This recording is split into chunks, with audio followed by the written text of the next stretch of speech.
ऐसा कौन है इस संसार में जो आज तक नहीं बदला? कौन है? भगवान।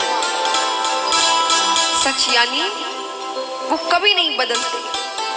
आप और हम यहाँ नहीं थे तब भी वे थे, आप और हम यहाँ हैं तब भी वे हैं, और आप और हम यहाँ से चले जाएंगे तब भी वे रहेंगे। वो कभी नहीं बदलते। बाकी हर चीज बदलती है, हर परिस्थितियां बदलती, हर रिश्ते बदलते हैं, और हर किसी का प्रेम भी समय अनुसार बदल जाता है। और आजकल तो प्रेम का अर्थ ही हो गया है स्वार्थ। स्वार्थ है तो प्रेम है, स्वार्थ नहीं तो सब खत्म। कहते हैं ना कि सुख में सब साथ देते हैं, दुख में आप एक दुख बताइए वो 4 दुख और अपने बताइए कि तुम तो इतने ही दुखी हो, हम उससे ज्यादा दुखी है।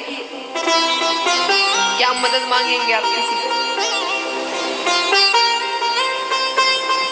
तो क्योंकि स्वार्थ नहीं है, वो काम नहीं कर रहा, वो दुखी है, उसे मांगना नहीं, उनको दुखी तो छोड़ो, किसी से लेना देना नहीं रखना।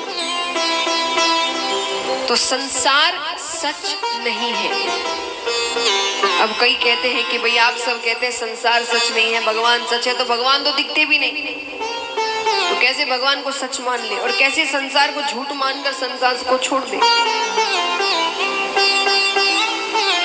तो एक बात बताइए, अगर आप सच की परिभाषा पर जाते हैं कि जो कभी बदले ना, तो संसार ऐसा है?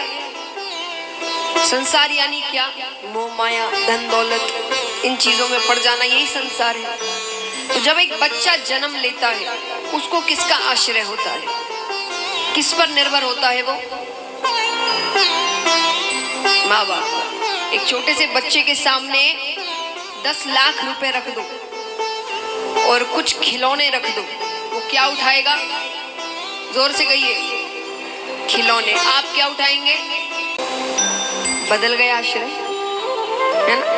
कुछ सालों में ही बदल गया आश्रय। तो बचपन में माता पिता, खिलौने, खेल कूद हमारा आश्रय था। बड़े हुए तो पढ़ाई आश्रय हो गया।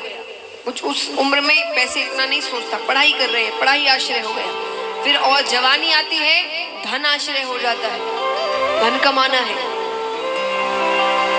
फिर थोड़ी दूर जाते हैं तो अपना परिवार आश्रय हो जाता है, धन से ज्यादा अपना परिवार अच्छा लगता है। जो कर रहे हैं उनके लिए कर रहे हैं। और बुढ़ापा आते आते तक अगर फिर कोई अंत समय में ये कहे कि तुम्हारे पास रहने के 10 दिन है, बस अब 10 दिन बाद, तो उस 10 दिन में तुम्हें या तो हम 1 करोड़ रुपए दे सकते हैं, या वो 10 दिन पूरी तरीके से परिवार के साथ रहने दे सकते हैं। क्या चुनोगे? परिवार। कितना आश्रय बदला। वही अगर जवानी के समय कोई 1 करोड़ रुपए दे दे, सब छोड़ छाड़ के निकल जाए।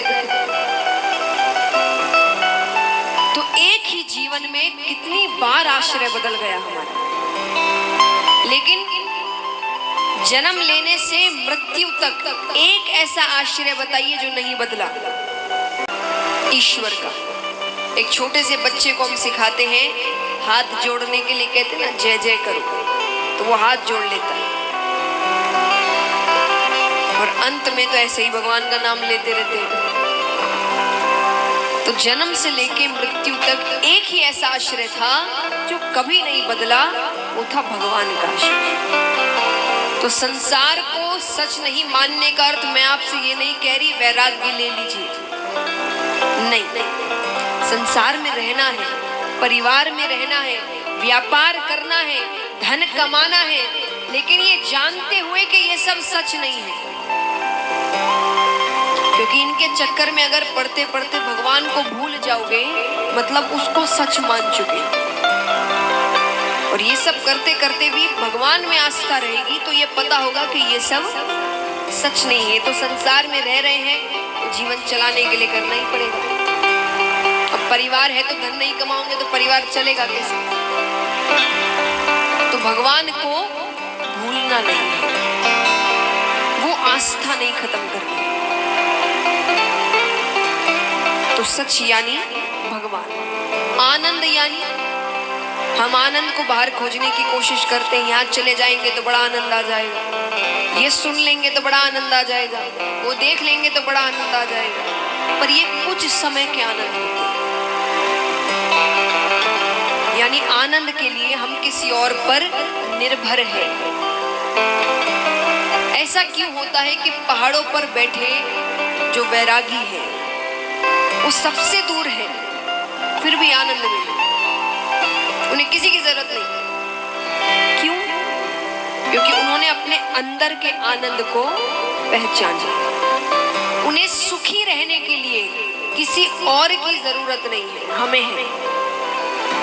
हमने तो अपने दुख सुख का रिमोट किसी और के हाथ में देकर रखा है और वो मन चाहे जैसे उसका इस्तेमाल करता है।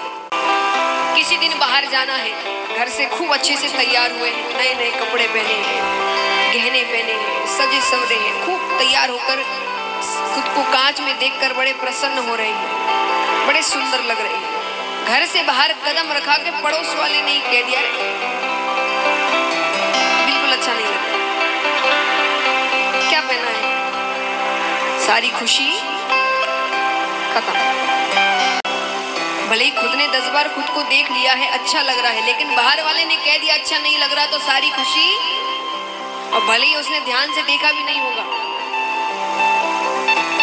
अर्थ क्या है? हमने अपनी खुशियों का रिमोट किसी और के हाथ में देकर रखा। तुम खेलो इससे, तुम जैसा करोगे हम वैसे ही। किसी ने आपको क्रोधित कर दिया, कुछ कहकर हम क्रोधित हो गए, चिल्लाने लग गए, खून किसका जला? हमारा। तो किसी चीज पर भी किसी और पर निर्भर मत रहिए, अपने अंदर के आनंद को पहचानो। हम खुद खुश रह सकते हैं, सुखी रह सकते हैं, आनंद में रह सकते हैं। और तापत्रय विनाशाय श्री कृष्णाय वयम नमः। 3 तरह के ताप होते हैं, दैहिक, दैविक और भौतिक। भगवान इन तीनों तरह के तापों से हमें मुक्त करते हैं।